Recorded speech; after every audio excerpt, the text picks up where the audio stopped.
Hello friends, आज मैं आपके साथ एक टॉपिक लेके आया हूँ जिसका नाम है सोल प्रोप्राइटर या सोल प्रोप्राइटरशिप। तो चलिए शुरू करते हैं कि ये होता क्या है। Such business which is owned managed and controlled by single individual is called sole proprietorship. कोई भी ऐसा बिजनेस जिसका ओनर या जिसको मैनेज करने वाला या जिसको कंट्रोल करने वाला एक ही इंसान हो, मतलब एक ही बंदा हो, उसे हम सोल प्रोप्राइटरशिप कहते हैं। According to L H. हेने, ये क्या कहते थे? Sole proprietorship is a form of business organization at the head of which stands an individual as one who is responsible, who directs its operations and who alone runs the risk of failure. तो simple words में ये कहा जाता है कि sole proprietor एक इस type का बिजनेस है जिसके हेड पे मतलब जिसके टॉप लेवल पे जो कंट्रोल करता है बिजनेस को या जो मैनेज करता है बिजनेस को, वो एक ही इंडिविजुअल होगा और वही रिस्पॉन्सिबल होगा और वही सारे के सारे ऑपरेशंस को देखेगा और वही सारा का सारा रिस्क झेलेगा। प्रॉफिट हुआ तो भी उसका, लॉस हुआ तो भी उसका। तो आई होप आपको समझ आ गया होगा कि सोल प्रोप्राइटरशिप क्या होता है। तो इसके बाद मैं सोल प्रोप्राइटरशिप के फीचर्स डिस्कस करूंगा, वो नेक्स्ट वीडियो आएगी।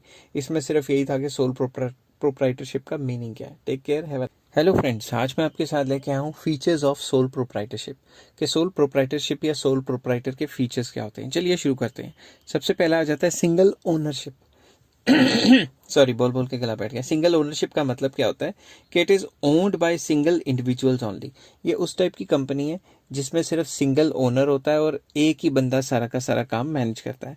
All the capital is supplied by single individual. एक ही इंडिविजुअल का सारा पैसा लगा होता है। इधर वो अपनी खुद की वेल्थ यूज करता है, जो उसके पास पैसा है वो यूज करेगा, और बोरोड फंड या फिर कर्जा लेगा।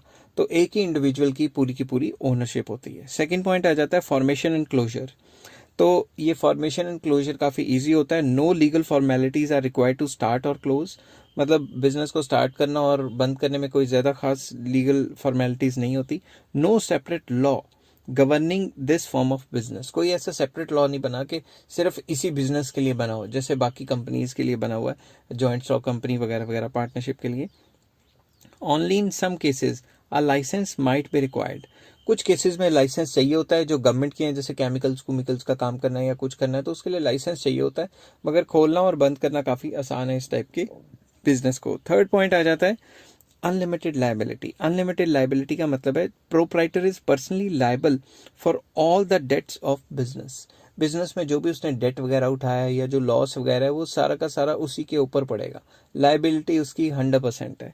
इन case of loss of business, if the business assets are not sufficient, अगर उसको बिजनेस में लॉस हो गया और सारी की सारी कंपनी बेच के भी वो लॉस को पूरा नहीं कर पा रहा, ठीक है, तो उसे क्या करना पड़ेगा? The proprietor may have to sell his personal property to pay off the liabilities. For example, किसी बंदे ने लोन लिया और लोन लेके बिजनेस चला लिया, बिजनेस में लॉस हो गया। अब वो लोन देने के लिए जो बिजनेस खोला था उसको तो बेचेगा, फैक्ट्री फैक्ट्री तो बेचेगा। अगर फिर भी पैसा पूरा नहीं पड़ा तो उसको अपना घर घुर या अपनी पर्सनल प्रॉपर्टी बेच के वो कर्जा वापस करना पड़ेगा। फोर्थ आ जाता है individual risk bearing and profit recipient. Simple words में रिस्क भी उसी का, प्रॉफिट भी उसी का। तो sole beneficiary of all the reward, जितना भी प्रॉफिट होगा वो सारा उसी का होगा। If there are losses, he or she has to bear them. अगर लॉसेज हुए तो भी उसी के, प्रॉफिट हुए तो भी उसी के। One man control, ownership and management जो होती है lies in the hands of only one person. जो ओनरशिप होती है और जो क्या कहते हैं मैनेजमेंट होती है, वो सारा का सारा एक ही बंदे के कंट्रोल में और सारा काम उसी ने देखना है। some persons or some persons or manager may be employed to help the owner। क्या पता ओनर जो सिंगल प्रोप्राइटर या सोल प्रोप्राइटर है अपने नीचे कुछ 2-3 बंदे रख ले, ठीक है, ऐसा भी हो सकता है। मगर अल्टीमेट कंट्रोल सारा का सारा उसी के हाथ में होगा, उसी के कंट्रोल में होगा, ठीक है। अपनी हेल्प के लिए बंदे रख सकता है वो। No separate legal entity. इस केस में कंपनी और जो ओनर है वो अलग अलग तरीके से देखे नहीं जाते। The law makes no difference between the owner and the enterprises. तो इससे हम ये भी कह सकते हैं अगर कंपनी को कोई नुकसान हुआ तो वो ओनर का ही नुकसान माना जाएगा।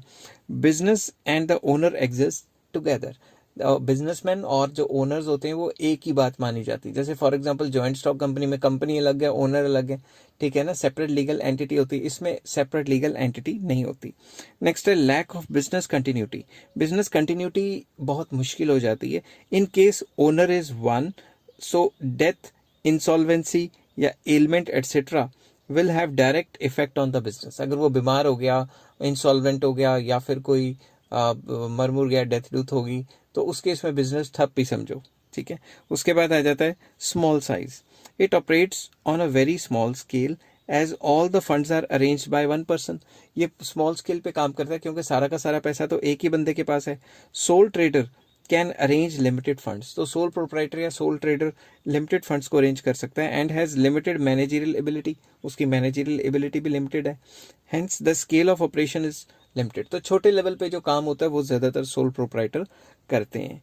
आई होप ये वीडियो आपको पसंद आई होगी। नेक्स्ट वीडियो में मैं मेरिट्स या एडवांटेजेस ऑफ सोल प्रोप्राइटरशिप लेके आऊंगा। Till then take care, have a nice day. Hello friends, आज हम आपके साथ करेंगे बिजनेस स्टडीज का एक और टॉपिक। चलिए शुरू करते हैं। तो आज हम डिस्कस करेंगे मेरिट्स और advantages of sole proprietorship firm. Merits या एडवांटेजेस क्या हैं सोल प्रोप्राइटरशिप फर्म की, चलिए शुरू करते हैं। तो सबसे पहला आ जाता है क्विक डिसीजंस। क्योंकि सब कुछ एक ही इंसान के कंट्रोल में है, वो फटाफट से डिसीजन ले सकता है, उसको किसी से पूछना तो है नहीं। तो all the decisions are taken by the proprietor himself and he is not suppose to consult anyone and waste time. किसी और से कंसल्ट नहीं करेगा कि मैं ऐसा करूं वैसा करूं वैसा करूं, कोई मीटिंग नहीं होगी, कोई कुछ नहीं होगी, जो उसने करना है अपनी चलानी है, ठीक है। और इससे वेस्टेज ऑफ टाइम नहीं होता। नेक्स्ट कॉन्फिडेंशियलिटी, कॉन्फिडेंशियल रहते हैं।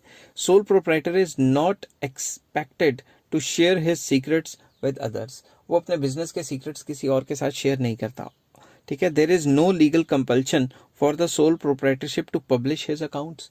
जैसे बाकी कंपनियां जो पब्लिक लिमिटेड कंपनियां होती हैं उनको हर क्वार्टर पे रिजल्ट्स शो करने पड़ते हैं, मगर इस टाइप की कंपनी में कोई कंपल्शन नहीं है कि अपने रिजल्ट शो करे या ना करे। ये कर भी सकता है, नहीं भी कर सकता, इसकी अपनी मर्जी है। डायरेक्ट इंसेंटिव इसका काम करने का डायरेक्ट इंसेंटिव रहता है। कैसे? There is direct relationship between efforts and reward.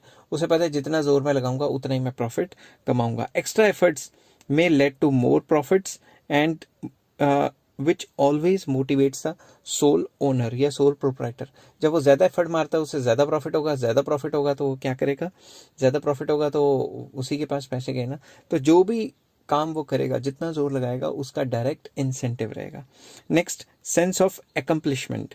इसमें क्या है, पर्सनल सेटिस्फेक्शन मिलती है जब भी वो अच्छा काम करता है अपने लिए काम करता है तो उसे काफी ज्यादा सेटिस्फैक्शन मिलती है। तो पर्सनल एकम्प्लिशमेंट इसको कहा जाता है। Easy to form and dissolve, बनानी भी आसान, बंद करनी भी आसान। तो easy to form as no legal formalities are involve in setting up of business. इस टाइप के बिजनेस को शुरू करने में कोई लीगल फॉर्मेलिटीज ज्यादातर नहीं होती। सिर्फ कुछ बिजनेसेस हैं केमिकल या हैजार्डियस मटेरियल के, जिसके लिए लाइसेंस वगैरह लेना पड़ता है। Sole proprietor can close the business when ever he desires without any legal formality. तो जब उसने बिजनेस बंद करना है तो वो अपना बिजनेस बंद भी कर सकता है, कोई खास लीगल फॉर्मेलिटी नहीं है। बस उसे जितने कर्जे कुर्जे देने, लाइबिलिटीज है, वो चुकानी पड़ती हैं, ठीक है। नेक्स्ट टॉपिक मैं लेके आऊंगा डिसएडवांटेजेस या डीमेरिट्स ऑफ सोल प्रोप्राइटरशिप। अगर आपको ये वीडियो पसंद आई है तो please like, share and comment also. Take care, have a nice day. Hello friends, आज मैं आपके साथ एक नई वीडियो लेके आया हूँ जिसका नाम है डिसएडवांटेजेस और demerits of sole proprietor firm या प्रोप्राइटरशिप फर्म, ठीक है। चलिए शुरू करते हैं विदाउट वेस्टिंग एनी टाइम। सबसे पहला पॉइंट है लिमिटेड रिसोर्सेज। जितना भी पैसा होता है एक सिंगल इंडिविजुअल के पास वो लिमिटेड ही होता है, उसकी बोरोइंग कैपेसिटी भी लिमिटेड ही होती है। दैट इज वाई उसकी जो फाइनेंशियल कैपेसिटी है काफ़ी रिसोर्सेज के हिसाब से लिमिटेड रहती है। Finance is supplied by proprietor himself, खुद का पैसा होगा, फ्रॉम हिज ओन वेल्थ, उसके खुद के कमाए हुए पैसे वेल्थ, या फिर बोरोइंग्स होंगी। There is a limit to the credit raising capacity of a single person. कोई भी सिंगल पर्सन है, उसकी क्रेडिट रेज करने की तो एक लिमिटेड कैपेसिटी होगी और उसके पास भी लिमिटेड ही पैसा होगा, तो जो वो पैसा इन्फ्यूज करेगा बिजनेस में वो भी लिमिटेड ही रह जाएगा। Limited life of the business. If the proprietor falls ill, becomes insolvent et cetera et cetera, business खत्म। अगर वो इंसॉल्वेंट हो गया, कोई चक्कर पड़ गया उसका, या फिर कोई बीमार हो गया, या कोई डेथ हो गई, या कुछ हो गया, उसके बाद बिजनेस खत्म। तो लाइफ ऑफ बिजनेस काफी लिमिटेड रहती है। Unlimited liability. Sole proprietor is personally liable for all the debts. जो भी उसने कर्जा लिया है वो पर्सनली लायबल रहेगा। अगर बिजनेस को बेच के भी पूरा कर्जा नहीं चुकाया जाता तो जो कर्जा रह गया वो उसको अपनी प्रॉपर्टी बेच के चुकाना पड़ेगा। In case of heavy losses, the proprietor will not only lose all his business assets, but he may have to sell his personal property to pay his debt. अपना डेट देने के लिए अपनी पर्सनल प्रॉपर्टी भी बेचनी पड़ सकती है। लिमिटेड मैनेजरियल स्किल्स या skill, a single individual can not be expert in all the fields. एक इंडिविजुअल है जो बिजनेस चला रहा है, वो सारी फील्ड्स में एक्सपर्ट तो नहीं हो सकता। Sole proprietor generally can not afford to appoint specialised and expert employees. Basically sole proprietor छोटे लेवल पे काम होता है, तो वो इतने हाई फाई बंदों को अपॉइंट भी नहीं कर सकता जिनको बहुत तगड़ी सैलरी देगा।